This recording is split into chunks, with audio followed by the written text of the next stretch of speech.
in the service industry, specifically in construction, if you're currently running a business or if you're looking to start a business, maybe that's something you've considered, I made this video for you. I just got back from picking up our first check with a company that we reached out to back in May. We got in contact with them from word of mouth. Actually, an old teammate of mine knew that my family has always been in construction, specifically stucco.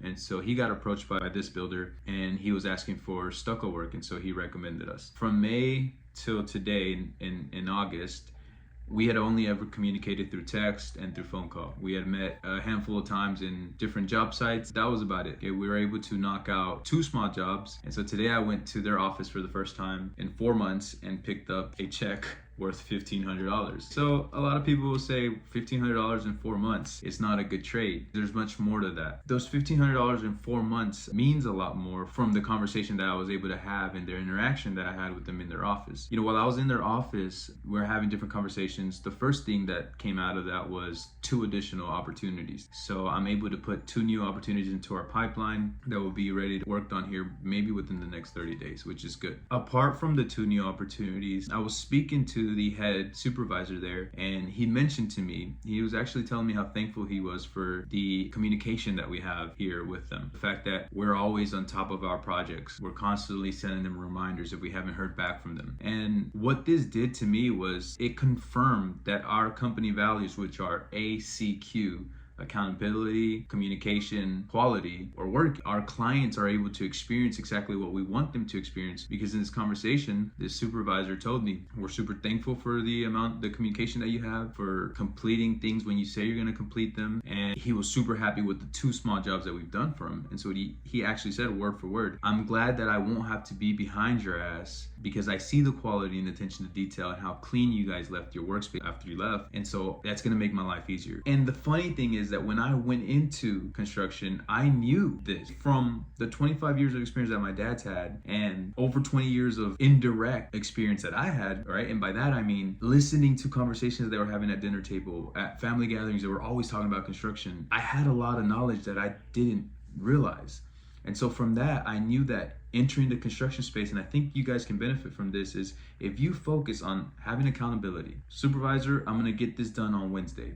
If Wednesday comes and you know you're not gonna get it done that same day or the day before, letting them know, supervisor, I know I said Wednesday, give me till Friday, man, something backed up. Everybody understands construction gets backed up quickly, but you have to let them say that, okay? That's accountability. If I said, hey, I'm gonna do it, man, listen, my fault, I couldn't do it. I'm gonna get it done for this time, at that time, okay? Accountability. Then communication, which ties right into it, right? Simply letting them know, man, friendly reminders are your best friends. They're not your enemies. Stop being scared of your phone. Stop being scared of having conversation with contractors. They're humans just like you. Let them know. Reminders don't have to be annoying. There's very tactful ways that you can do it so that you're reminding them, but you're not saying, hey, I'm reminding you explicitly, right? You let them know through different verbiage. High quality that you want to have.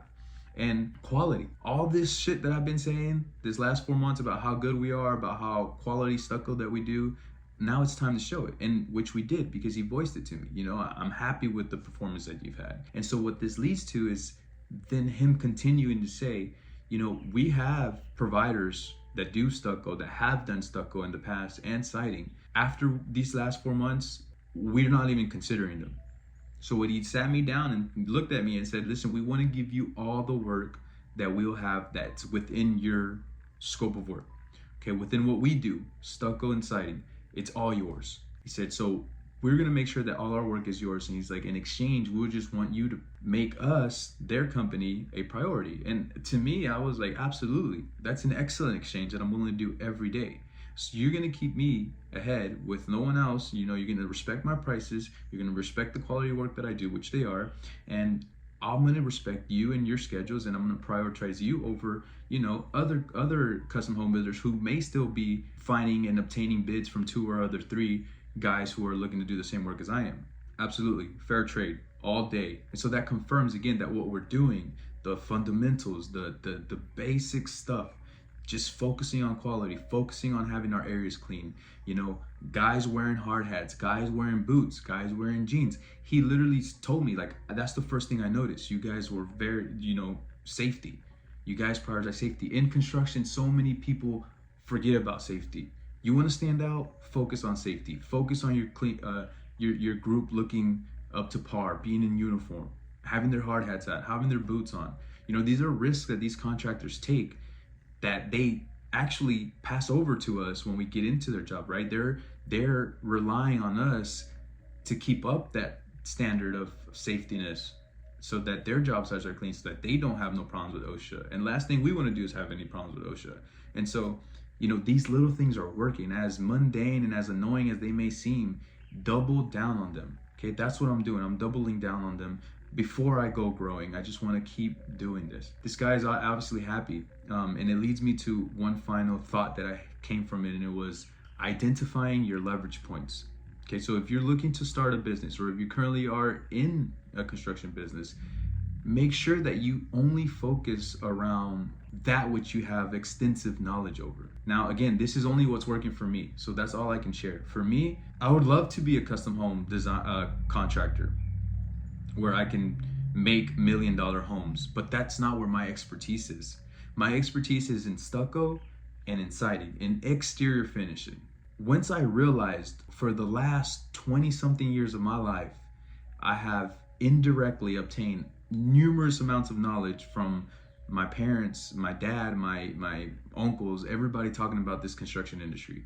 Okay, I knew a lot about this. I guarantee that I know more than 90% of the people my age that are looking to get into this industry strictly from those indirect conversations, which I overheard, which my subconscious automatically adopted.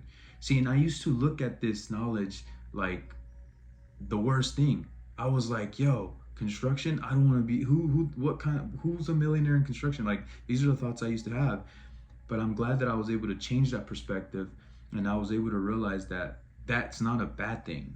That's actually an amazing thing, and I'm grateful for it now because I'm able to capitalize on that knowledge. So I'm able to sell with a lot of confidence. So I'm able to charge more because I know that my dad's 25 years of experience are not going to let me down when it's our time to perform. I'll wrap this video up with sharing the biggest takeaway for me, and it's that the moment I decided that I was not going to be in charge of this whole company, that I was going to split it into 3 areas, was the moment unknowingly that changed this first year of business forever for us. Because we split the important tasks, the top level responsibilities, into 3 sections, right? First section, my sister, she's in the office. She has over 10 years of experience, and so she knows tax stuff, invoices, like all that stuff that I have no idea over, she knows it. And so she takes care of that. My dad is in the field with 25 years of experience under him, over 25 years really. I have no worries that he knows what he's doing. If I don't know, hey, this contract is asking for this, what do you think? Oh yeah, we can do this. No, we can't do that. Hey, here's the options you can give them because this will probably work better. That is such a huge benefit that I have on my side. And number 3 was that I only have to focus on getting in new work.